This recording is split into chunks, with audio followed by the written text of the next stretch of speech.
সরকার নেতা কেতা ওই বোতলে করে তেল নিয়ে বাইরে সাপ্লাই করে, আর সাধারণ মানুষ ওই যেখানকার মানুষ সেখানে আছে। সরকারকে আমি সাধুবাদ জানাবো, কারণ তেল যেহেতু 1 মাসের আছে, এটা আমাদের মধ্যে সিন্ডিকেট হচ্ছে।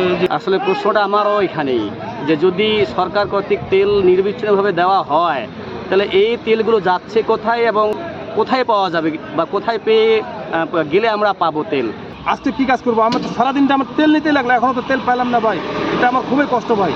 দেশে এই যে যত সব পেট্রোল পাম্পগুলো আছে, প্রত্যেকটা পেট্রোল পাম্পগুলোকে 5 লক্ষ করে টাকা জরিমানা করে সকাল 8টা থেকে বিকাল 6টা 7টা পর্যন্ত যদি তেল প্রত্যেকটা বাইকারকে তেল দেয়, তাহলে একটু ভোগান্তিটা কমবে মানুষের।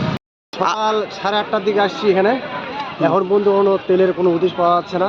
তেল কিছু বেলে আছে নাকি বলছি, এই তেল দিয়ে তো বেলে যতগুলো গাড়ি আছে তাতে সবাই তেল পাবে না।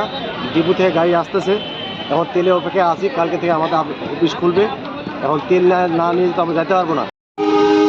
এই পাম্পে আসছি, আল্লাহ দিলে ওরা যেভাবে ব্যবস্থা করছে সুন্দরভাবে ব্যবস্থা করছে। তেলের গাড়ি খালি কেবল ঢুকলো, আল্লাহ যদি বাতা রাখে তেল পাবো ইনশাল্লাহ।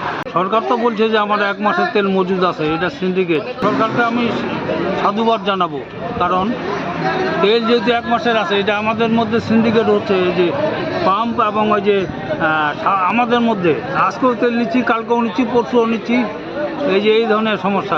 বাংলাদেশে পর্যাপ্ত পরিমাণে তেল আছে, কিন্তু এরা সঠিকভাবে নিয়ন্ত্রণ করতে পারছে না। যেমন গাড়ি, একটা গাড়ি 2 বা 3 বার করে তেল নিচ্ছে, এটার কারণে সংকট হচ্ছে। বাংলাদেশে মনে হয় না যে তেল সংকট আছে, কিন্তু আমরাই মনে হচ্ছে সে তেলের সংকট করছে। যাদের তেলের দরকার নেই তারা মনে করেন যে তেল নিচ্ছে, যারা মনে করেন যে যাদের দরকার তারাই তেল পাচ্ছে না। সিন্ডিকেটটা তো এই জায়গায়।